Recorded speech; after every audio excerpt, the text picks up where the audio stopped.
Hey guys, welcome back to another episode. In today's episode, I've got Metalcloak's Overline Fenders right here, and I'm going to put those on the front of my TJ. They're going to be pretty functional and help with tire clearance, but they're also going to look great. So let's go ahead and dive in.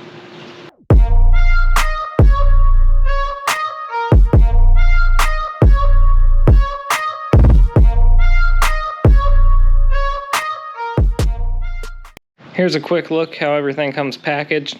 Plenty of bubble wrap in there so everything stays in pretty good shape during shipping. Here we have the battery box and what appears to be the hardware kits. So here is kind of the inner fender wheel well. Looks pretty nice. And here is the actual fender.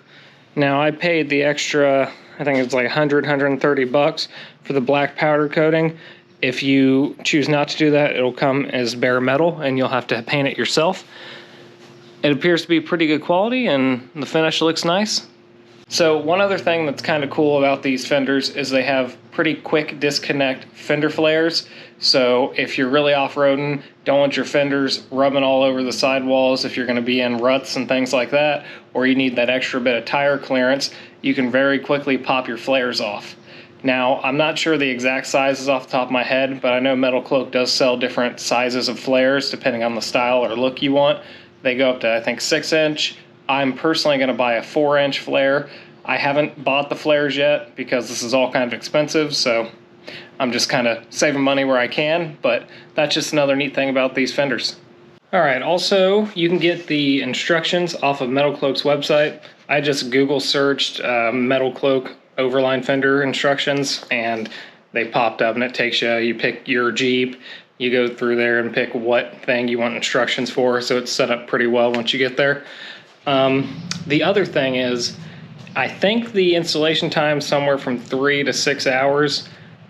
I'm gonna shoot for just getting one done today because I know for a fact I'm gonna break some bolts. So I'll probably have to draw them out and get some either self-tappers or go buy some actual taps and thread it. So yeah, it's almost 6 o'clock right now, so I doubt I'll have both done tonight. I'll maybe get one done if I'm lucky. According to Metalcloak's instructions, they assume you're going to do both fenders at the same time, which I'm not. So what it says to do first is to remove everything attached to the fender or the inner fender, which obviously makes sense. So I'm going to put you guys on a little hyperlapse real quick, and I'm going to start taking all this stuff apart.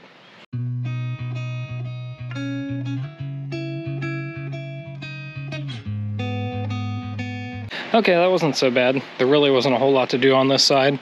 If you have cruise control, I had to unbolt my cruise control. I had to pull up these little plastic tabs a lot for the wiring harness in a few places. Down here, this big clip. The horn, I had to unbolt the horn, and then I had to take out the windshield wiper fluid reservoir, and that was 2 bolts for that one, so no big deal. The next step is to remove, according to their instructions, there are 14 13 millimeter bolts. There's a bunch back here, and then there's 6 up here, I think. So there's these 3 here and these 3 here, and then you've got these, and then there's some more hidden in there that I'll have to find in a minute. So yeah, I'm just gonna go for the front first and see how that works. So these 3 came out great. They started loosening no problem. These 3, the middle one came out fine. The top and bottom one, I don't think they're really gonna be stuck in there, but the heads are just rusty and corroded enough that my socket is just spinning on them. So the plan is to try and either stick a 12 or a 1/2-inch socket on there, one of the star heads, and hammer it on, and hopefully that'll get enough bite so I can get them off, and then we'll see if that works and I'll get back to you. I used a 1/2-inch and I didn't even have to hit it on with a hammer. It just fit over there and grabbed just enough that I could get the bolts out. The top one's loose, I just haven't removed it all the way yet. I'd also like to show you guys this little aluminum pipe. I've had this since I was in high school, so I've had this for quite a while now. It was originally the handlebar to one of those old Razor scooters, and I needed a cheater bar back when I was in high school, and I was working on my 78 Trans Am and I couldn't get some bolts out. So I needed something, and the Razor scooter was sitting there, and I ripped it off. And this has been one of my most trusty tools ever since. Another thing to note for you guys is I noticed this wiring harness coming through the inner fender here, and it goes up to your turn signals and flashers here. So I went ahead and unhooked it and took the bulb out of that one, because I'm gonna have to feed it through there when I take the fender off. So just so you guys don't get hung up, you're also gonna wanna unhook that. I got these 4 out, no problem. Now the next 4 are up here. It's gonna be hard to show you. There's one right here at my finger, and then the other 3 are down there. It's kind of hard to see, but I think you guys can catch them on camera there. So this one is gonna be just a pain in the ass to get out. I mean, there's no room in there. So gonna be a lot of tiny turns and scratches and dirt on your arms and tears. So here we go. Hopefully they come out no problem, because I don't want to have to mess with these too bad. So I got the very top 2 out. They came out very easy, no rust on the bolts at all, so that was good. And it looks like the next 2 I'm gonna have to get from underneath. So just a heads up, you're gonna have to crawl under there and reach up to get those last 2 bolts. Well, they all came out. The bottom one in here, the lowest one, that was the only one that was kind of a struggle. I could just feel it getting pretty tight, so I would work it back and forth, and it slowly loosened, and I eventually got it out. It took a while. I probably spent 15 minutes just on that one bolt, but I really didn't want to break them. The rest came out pretty easy, plenty of room down there. The second lowest was probably the slowest to take out, except for, you know, the really rusty one on the bottom. There was just, once you get the wrench up there, you can move like this much. So it just took a while to spin it, but it came out fine. So I've got all the bolts out now, except for this one, and I just left one in there just so it wouldn't really drop on me when I was down there. So I'm gonna pull that one out, and we're gonna take the fender off. Here's the moment of truth.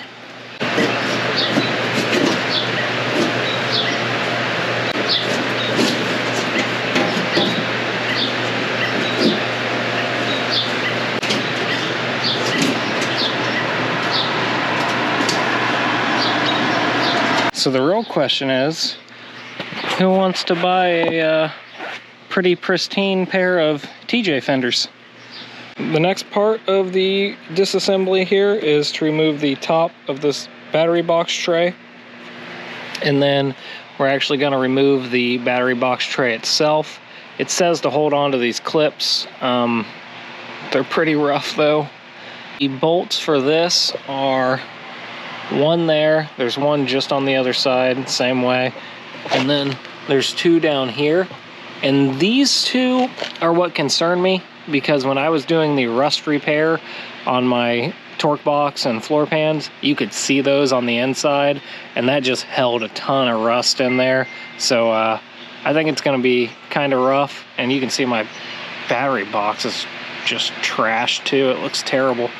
So this should be probably the worst part of the disassembly on this fender. I'm just guessing we're gonna break a couple bolts. I don't know, we'll see. So I got all 4 out fairly easily, actually, surprised me. These 2, I think all 4 were supposed to be 13mm bolts, but these 2, again, were just kind of rusted away. So I put the 1/2 inch on, the 1/2 inch fit perfect. Those came right out. These were real bad. I had to go down to a 12mm and kind of hammer that on both of these, but as soon as I gave it a few taps with the hammer, got it snug on there, they came right out. So now we're going to move down to the ones I'm actually kind of concerned about. Bolt down. I repeat, bolt down. We have our first casualty. This top left one there, or bottom left one, I mean, it wouldn't move at all.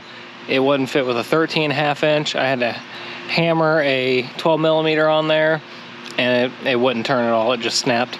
This one, with a lot of back and forth and filling it with PB Blaster to help clean out the threads each time I was wiggling it back and forth, I got that one out without too much of a problem. But that one was never even willing to move for me. So yeah, Only one left. It's the one in the most awkward spot back on the other side of this. So I'm going to try and get that one out, and if I can get that one out, I'm happy. Only one broken bolt. I can live with that. Okay, so let me give you guys a quick look at what I just had to do to get this last bolt. There's one more bolt that's right here on the other side as well. I didn't realize, I just thought there was one up here, but there was one more down here.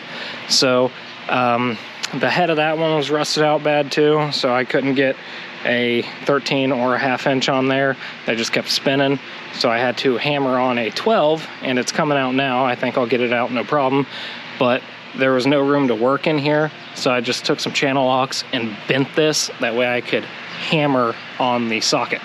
So yeah, it's great working with these nice old rusty Jeeps.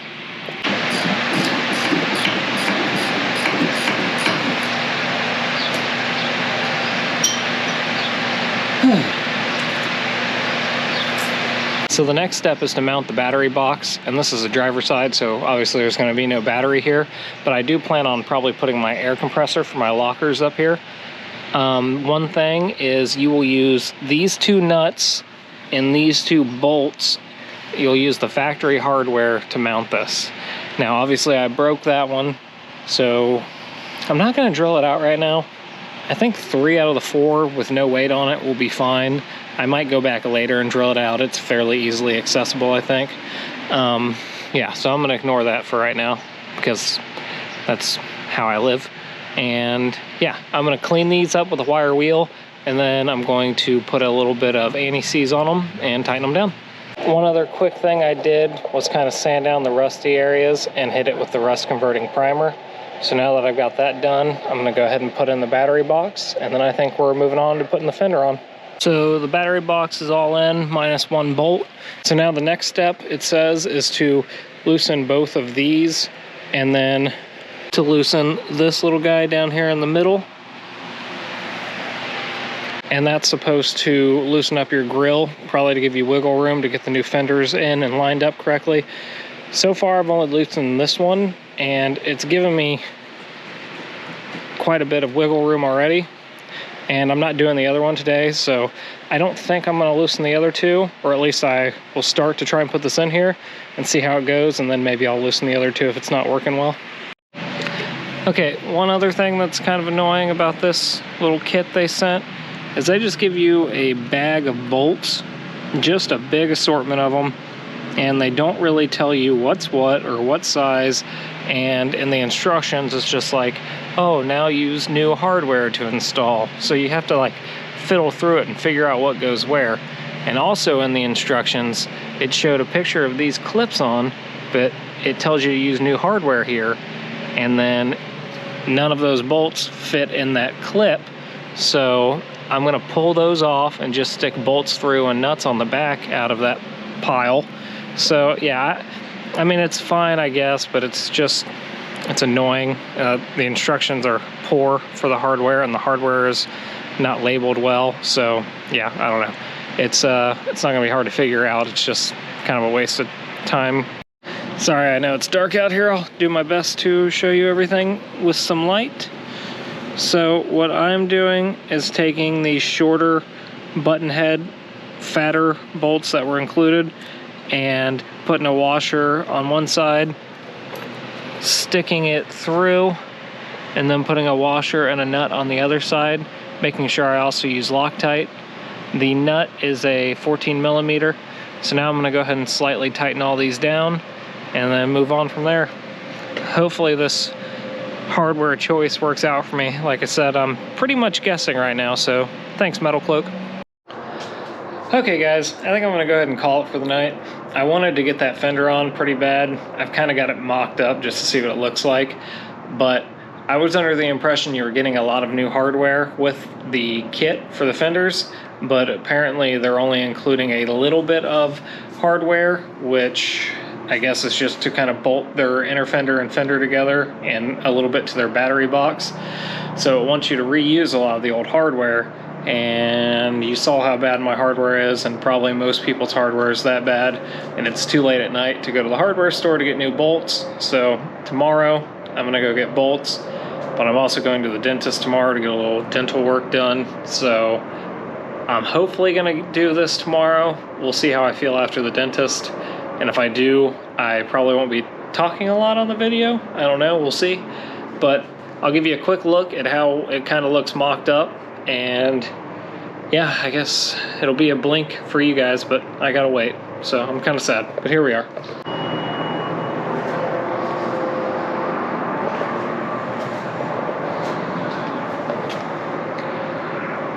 I think it looks pretty good. I think it's gonna look great with my rims and tires, and yeah, we'll just have to power through it tomorrow, I guess.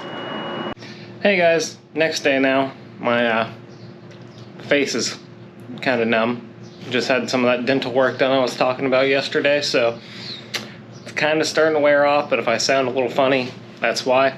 So I also ran to Lowe's real quick and picked up some new hardware. These are M8 by 1.25 by 20. And those will replace the hardware for right here. These bolts, there's 2 back here, and then it'll replace the 4 right here on each side. So that comes out to about 16 total. So tired of hitting my head on this thing. So I'll just real quick go ahead and put in the new hardware, and then we'll move on with the installation. Okay, so the next thing to do is to attach the inner fender to the actual fender, and that's with these 4 small button head bolts. That's these little guys. I put a washer on both sides. I'm not sure if you're supposed to do that. It didn't really say, but I went ahead and did it because it looks like I have enough. I also put anti-seize on all of them. You should be doing that for all your bolts. And then one other thing is when I did these down here, I used the shorter ones for all 4 of these. So these are what the shorter ones look like.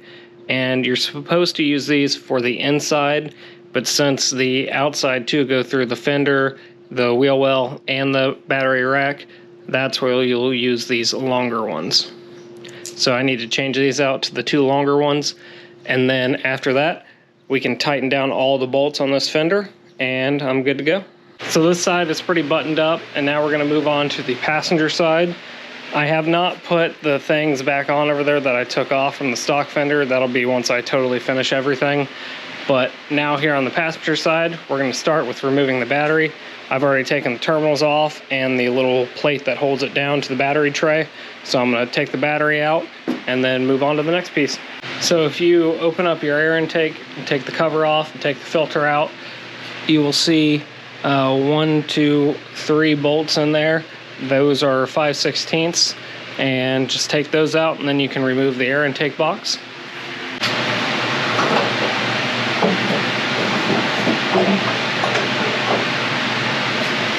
To get to the bolts that are under the fuse box, it looks like the fuse box itself has little clips here, so you can slide it up off the bracket and then you can get to the screws for the bracket.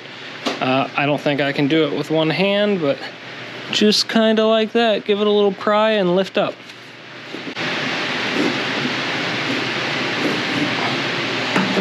There's that. So you've got 1 bolt back here, you've got 2 up here, and it looks like it's a 10mm.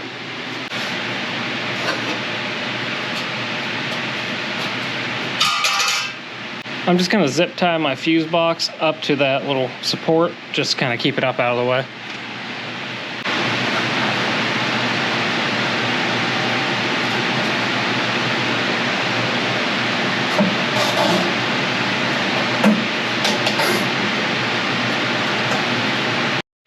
So it looks like the next thing, and maybe the last thing that's attached to this, are these clips holding the AC line down to the fender. So I'm just going to pop these clips up, kind of like that. And yeah, should be good to start, I guess, moving on to removing bolts. So this is going to be a lot like the driver's side for the next hour or so. It's basically just removing the same 6 bolts up front, these 3, and then these 3, and then the bolts that are, well, you can't see them, they're up in there along the back bolting to the tub. So I'm not going to really film this. I'm just going to go ahead and work these bolts out and pray I don't break anything, and I'll get back with you after I finish that. So far I got these 6 out, no problem. I got the top one out in here, and then it's a little tighter on this side than it was on the passenger side. So I just took the top of the battery tray off, and it's over there. Which, by the way, does anyone know what this little guy is? That sticks through. It's got a little, he was plugged in, I just don't know what it goes to. So just curious what that is. But now that I've got that out of the way, I can reach these other bolts no problem, and I'm hoping they come out just fine. I think they will. The only thing I think will be an issue are the same bolts on the battery tray box thing here that were an issue on the driver's side. I think at least one of those very bottom ones is going to break. All right, let's see if I missed anything.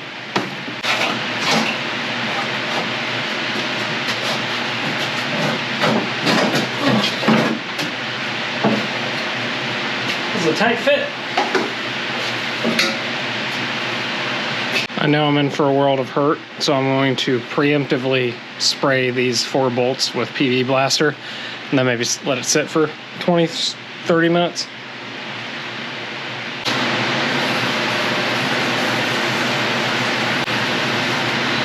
I'll let that soak, go top off my coffee, and bring out the other fender box, take out the fender, and break down the box and throw it in the recycling. Alright, so I can't honestly tell you guys how disappointed I am right now. It's 3 days later from the last scene you just saw, and I just realized that for whatever reason, the rest of the footage of this install is gone. And I worked till 10:30 that night on that, so I had a decent amount of extra footage to put into this video, and here we are. So what I'm going to do real quick is talk you through a couple more of the points of the install that I think are important, which you got most of them anyway, so I think it will still be a helpful video. I'm just very disappointed in myself or this camera or whatever happened. It just really sucks. But I'm going to show you the couple other points of the install, and then I'm going to give you a walk around to let you see the fenders. And yeah, so sorry it's not a complete video. I still have a ton of time into this, so I'm going to still make the most of it and post it, but yeah. So the first thing, which you can't really see, is the battery box on this side. When I was taking it out, I was scared I would break bolts like I broke the one on the other side. So I took a torch and I heated those bolts before I took them out, and heating them made them really easy to remove, and I didn't break a single bolt other than the one on that side. So I broke no more bolts at all by using the torch. So if you have a torch, I highly recommend it. If your bolts won't come out or they feel like they're going to break, heat them up first. The next thing I did was, again, you can't really see it, but the battery box and everything was real rusty right here. So I took time to wire wheel it, clean it up as much as I could, and then I sprayed the rust converting primer on it, and then I put another layer of paint over top of that. I used a can of Steel It because I had it, but that stuff's pretty expensive. It's like 30 bucks a can. So yeah, I would use a cheaper paint if I were you. So after I did that, I got the fender installed just like I did on the passenger side. And once you get the fenders installed, you go through the process of reinstalling everything that was mounted to the fenders that you had to take off. So this is another spot where I was pretty disappointed in Metalcloak's instructions and with their hardware. I mean, the hardware was fine. They just didn't tell you what hardware to be using. So you just have a pile of bolts and they would say things like, now use supplied hardware or something generic like that. So you just kind of had to guess, and it worked out, but I would have been really annoyed if I would have had to have gone back and remove bolts because I used the wrong ones a bunch. It was pretty annoying. So let's take a quick look at what was reinstalled and where. So here's my cruise control. For their instructions on this, it told you to remount 2 of the 3, and you'd have to slightly bend the bracket to make it fit. It didn't really elaborate on that, but I found that this hole lined up pretty good with a slight bend in this one, and then the other hole down here fit that, so it's mounted nice and rigid. I used those smaller button head bolts that came with it. I used a washer on the bottom side. I did not use one up top. The nut was plenty big enough to cover the hole. Then with the wiper fluid, this is a pretty tight install pushing up against this. So you got to kind of snug it in there. And I use this hole right here, kind of in between these two big ones.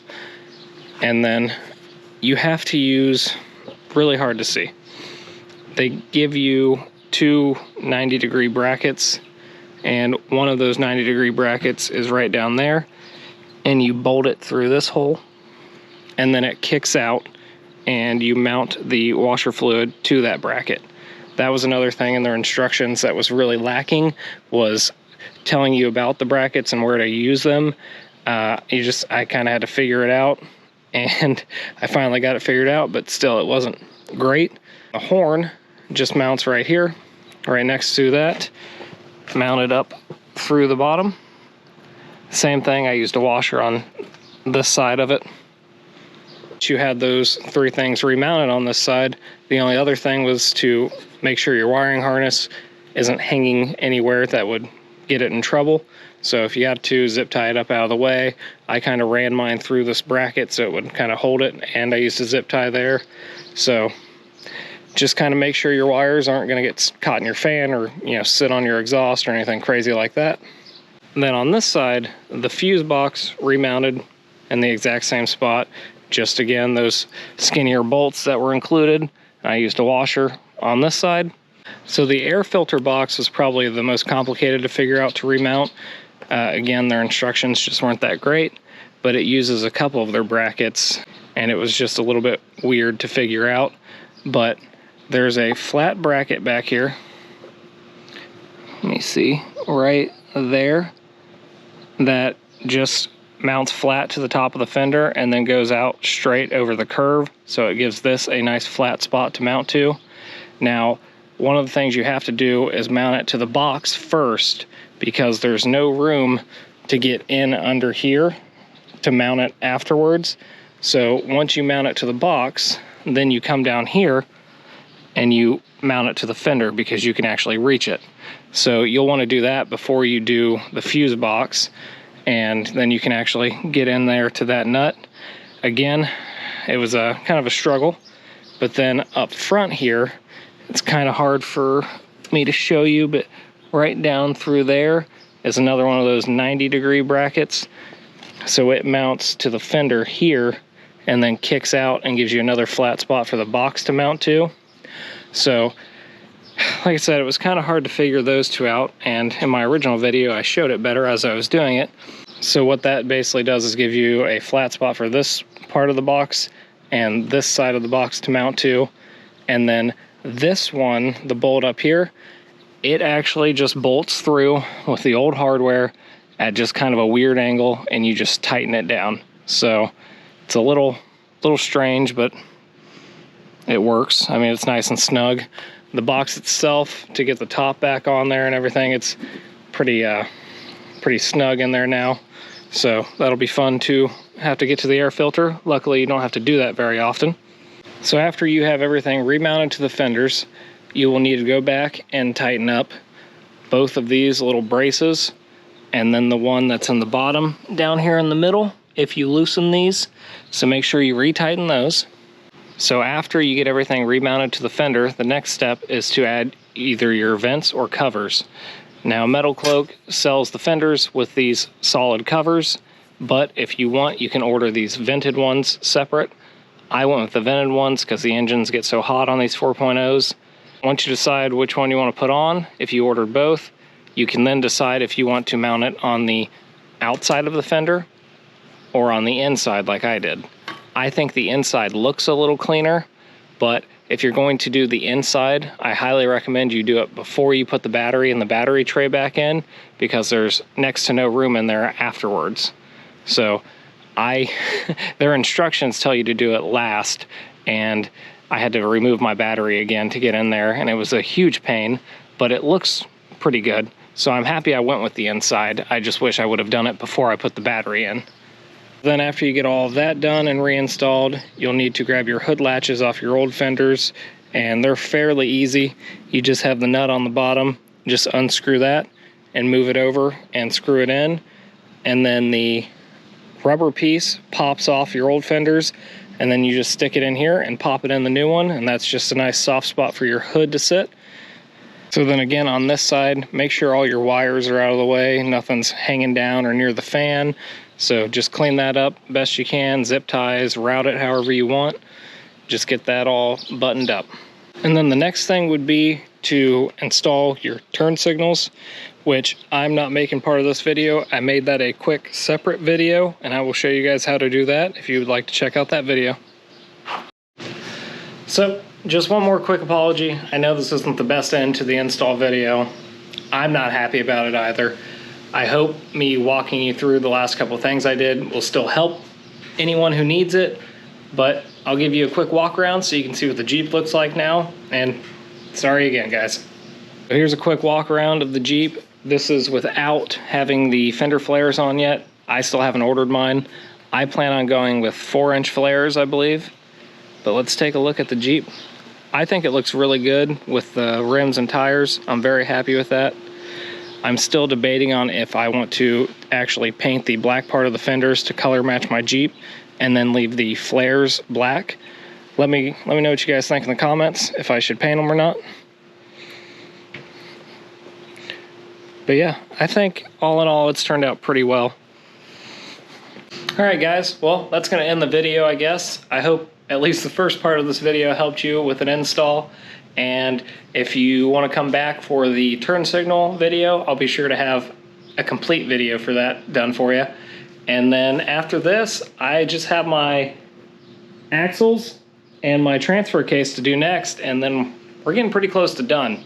I'm still waiting on Metalcloak to ship the rockers and the rear armor, and yeah, we're over the hump now, I think. So I'm feeling pretty good about the Jeep, and I should be back out wheeling soon, so stay tuned. Thanks for watching.